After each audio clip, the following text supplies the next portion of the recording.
भूतिया कमरा। यह कहानी अजय की है, जो एक नवयुवक था और एक बड़े शहर में नौकरी की तलाश में आया था।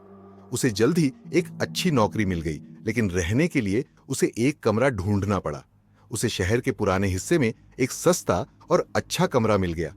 मकान मालिक ने अजय को कमरा दिखाया और उसे बताया कि यह कमरा कई सालों से खाली पड़ा है।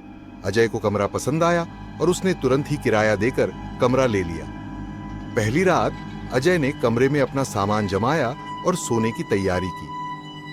कमरे में एक बड़ी सी खिड़की थी जो बाहर की ओर खुलती थी। अजय ने खिड़की बंद कर दी और सोने के लिए बिस्तर पर लेट गया। जैसे ही रात गहरी होती गई, अजय को अजीब सी आवाजें सुनाई देने लगीं। उसे लगा कि शायद यह उसके दिमाग का वहम है और उसने ध्यान नहीं दिया। रात के बीच में अजय को लगा कि कोई उसके कमरे में चल रहा है। उसने उठकर देखा, लेकिन उसे कुछ नहीं दिखा। उसे थोड़ी घबराहट हुई, लेकिन वह फिर से सोने की कोशिश करने लगा। अचानक उसे लगा कि उसके बिस्तर के नीचे से कोई चीज हिल रही है। अजय ने हिम्मत जुटाई और बिस्तर के नीचे देखा, लेकिन वहां कुछ भी नहीं था। अगले दिन अजय ने मकान मालिक से इन अजीब घटनाओं के बारे में पूछा। मकान मालिक ने उसे बताया कि कई साल पहले इस कमरे में एक युवक की रहस्यमयी तरीके से मौत हो गई थी और तब से यह कमरा खाली पड़ा था। अजय को यह सुनकर झटका लगा, लेकिन उसने सोचा कि यह सब सिर्फ कहानियां हैं और वह अपने काम पर चला गया। शाम को वापस आने के बाद अजय ने देखा कि उसका कमरा बिल्कुल वैसे ही बिखरा पड़ा है जैसा उसने सुबह छोड़ा था। उसने सोचा कि शायद उसने दरवाजा ठीक से बंद नहीं किया होगा। उसने सब कुछ ठीक किया और फिर से सोने की तैयारी करने लगा। रात होते ही फिर से वही अजीब आवाजें सुनाई देने लगीं। इस बार आवाजें और भी तेज थीं। अजय ने हिम्मत करके कमरे का कोना कोना छान मारा, लेकिन उसे कुछ भी नहीं मिला। अचानक खिड़की अपने आप खुल गई और एक ठंडी हवा का झोंका कमरे में आ गया। अजय ने खिड़की बंद करने की कोशिश की, लेकिन वह बंद नहीं हो रही थी। उसने जोर लगाया और आखिरकार खिड़की बंद की।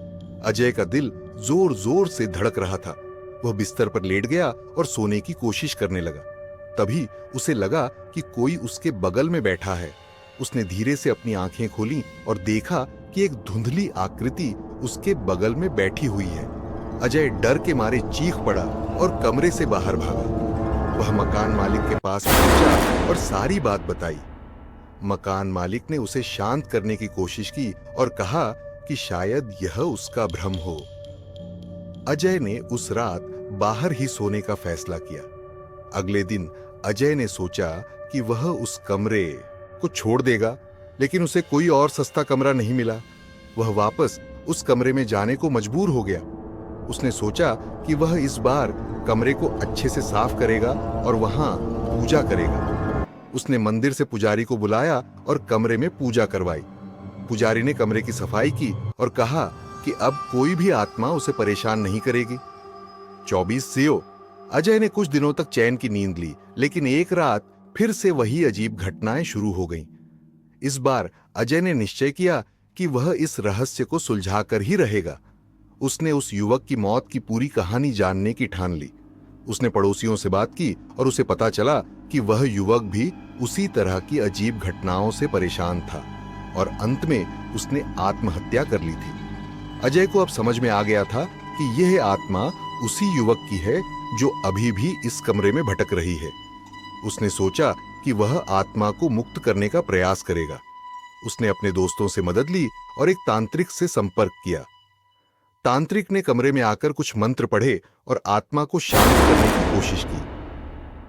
कुछ देर बाद तांत्रिक ने कहा कि आत्मा अब शांत हो गई है और उसे मुक्ति मिल गई है। अजय ने राहत की सांस ली। उस रात पहली बार अजय ने चैन की नींद ली। उसे अब कोई अजीब आवाज नहीं सुनाई दी और न ही कोई धुंधली आकृति दिखाई दी। अजय ने उस कमरे में और भी कई महीने बिताए और वह आत्मा फिर कभी उसे परेशान नहीं करने आई। उसने सीखा कि कभी-कभी आत्माएं भी मुक्ति चाहती हैं और उन्हें सही दिशा में मार्गदर्शन की आवश्यकता होती है।